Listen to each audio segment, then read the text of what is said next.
আপনি কি জানেন আজকে স্কুল কলেজ ইউনিভার্সিটি সরকারি ছুটি কেন? কারণ আজকে হচ্ছে শেষ বুধবার, মানে সফর মাসে শেষ বুধবার। আজকে সফর মাসে 26 তারিখ। এই সফর মাসে 2025 সালে সফর মাসে আর কোনো দিন বুধবার আসবে না। এটা আরবিতে বলা হয় আখিরি সাহার সোমবার, মানে এই মাসে শেষ বুধবার, মানে সফর মাসের শেষ বুধবার। এই দিন উপলক্ষে বিশেষ করে ভারতীয় উপকূলীয় অঞ্চলে আর অনেক দেশে এটা প্রচলন আছে। এই দিনকে উপলক্ষ করে মানে উৎসব করা, মানে আনন্দ করা, দোয়া মাহফিল করে এটা আনন্দ উৎসব করে। তো এই দিন উপলক্ষে আন্তর্জাতিকভাবে সরকারি ছুটির দিন হিসেবে মানে ধরা হয়, গণনা করা হয়। এই উপলক্ষে সরকারি ছুটি দেওয়া হয় স্কুল কলেজ ভার্সিটি। তো এই আখিরি সাহার সোমবার এই দিন রাসূল সাল্লাল্লাহু আলাইহি ওয়াসাল্লাম শেষ বয়সে উপনীত হয়েছিলেন। শেষ বয়সে রাসূল এমন রোগে আক্রান্ত হয়েছিলেন যে রাসূল সাল্লাল্লাহু আলাইহি ওয়াসাল্লাম এই আখিরি সাহার সোমবার, মানে সর্বশেষ সফর মাসে বুধবারে সুস্থ হয়েছিলেন। এটি কোরআন এন্ড হাদিসে, বিশেষ করে হাদিসে এটি সহি হাদিসে আছে কিনা এই দিন উপলক্ষে আনন্দ উৎসব করা, এরপরে মিলাদ মাহফিল করা, দোয়া খায়ের করা, এটা আদৌ কোরআন সুন্নাতে আছে কিনা, রাসূল সাল্লাল্লাহু আলাইহি ওয়াসাল্লাম হাদিসে আছে কিনা আমরা জানার জন্য চেষ্টা করব ইনশাআল্লাহ। তো সহিহ বুখারী হাদিস নাম্বার 4438 নম্বর হাদিসে বলা হয়েছে বিশ্বনবী সাল্লাল্লাহু আলাইহি ওয়াসাল্লাম যে শেষ বয়সে এমন রোগে আক্রান্ত হলেন যে 12 রবিউল আউয়াল সোমবারে তিনি এই পৃথিবী ছেড়ে চির বিদায় নিয়ে তিনি স্থানান্তর করলেন, মানে ইন্তেকাল করলেন। রাসূল সাল্লাল্লাহু আলাইহি ওয়াসাল্লাম এই সোমবারে দিনগত তারিখে তিনি ইন্তেকাল করলেন। কিন্তু এই আখিরি সাহার সোমবার, মানে সফর মাসে যে শেষ বুধবারে তিনি সুস্থ হয়েছিলেন এমনটি কোনো হাদিস নেই, সহিহ হাদিস পাওয়া যায় না। তো এই দিন উপলক্ষে যারা উৎসব করে, যারা উদযাপন করে, মিলাদ মাহফিল করে, আনন্দ উৎসব করে, এটি কোরআন এন্ড হাদিস দ্বারা প্রযোজ্য, গ্রহণযোগ্য নয়। তাহলে আপনি এটা বেদাত বানিয়ে নিলেন। ইমাম ইবনে তাইমিয়া রাহিমাহুল্লাহ তিনি বলেছেন যে কোনো একটা নির্দিষ্ট দিন বানিয়ে এটা আমল করা, উৎসব করা, অথচ রাসূল সাল্লাল্লাহু আলাইহি ওয়াসাল্লাম এবং সাহাবায়ে কিরাম রিদওয়ানুল্লাহি তাআলা আজমাইন থেকে প্রমাণিত না, এটা হচ্ছে বিদআত।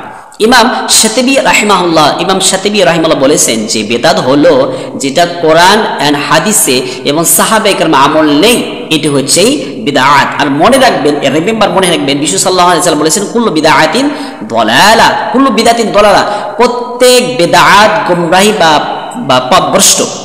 যেটা রাসূল সাল্লাল্লাহু আলাইহি ওয়াসাল্লাম করেন, সাহাবায়ে কেরাম আজমাইন করেন নাই, ওই আমল যদি আপনি বানিয়ে নেন, মানে নিজেকে মানে নতুন আবিষ্কার করেন, ডিসকাভারি, নতুন ভাবে আবিষ্কার করেন, তাহলে এটা হবে কি বেদাত। আর এই বেদাত যারা করবে তাহলে কি হবে?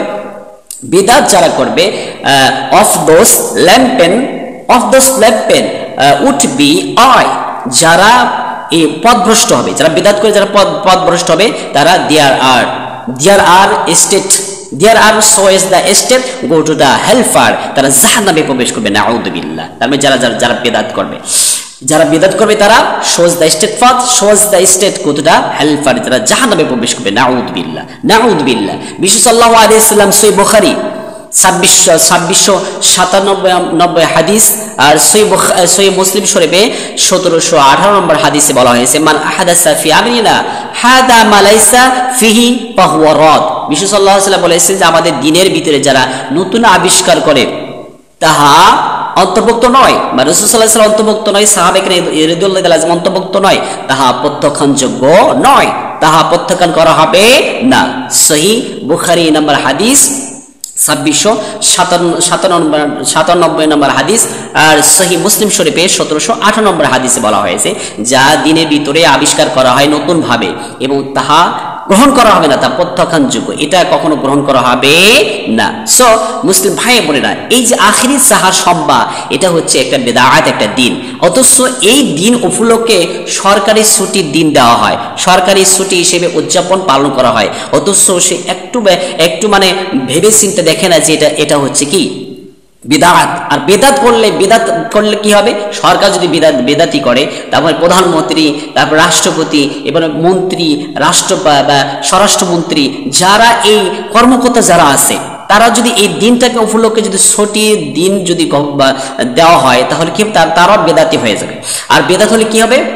যারা বিদাত করবে দে আর shows the estate go to the hellfire, তারা জাহান্নামে প্রবেশ করবে নাউজুবিল্লাহ। of those lampant would be I, যারা পথভ্রষ্ট হবে, যারা বিদাত করে তারা পথভ্রষ্ট হবে, তারা shows the estate go to the hellfire, তারা জাহান্নামে প্রবেশ করবে নাউজুবিল্লাহ। আল্লাহ তাআলা প্রত্যেককে এই বিদআত থেকে নতুন ক্রাইট, নতুন আবিষ্কার ইসলামের ভিতরে ইসলাম ইন নিউ ক্রাইট মানে ইসলামের ভিতরে নতুন আবিষ্কার করা থেকে এই বিদআত থেকে আমাদের বাঁচার তৌফিক দান করুন, আমিন।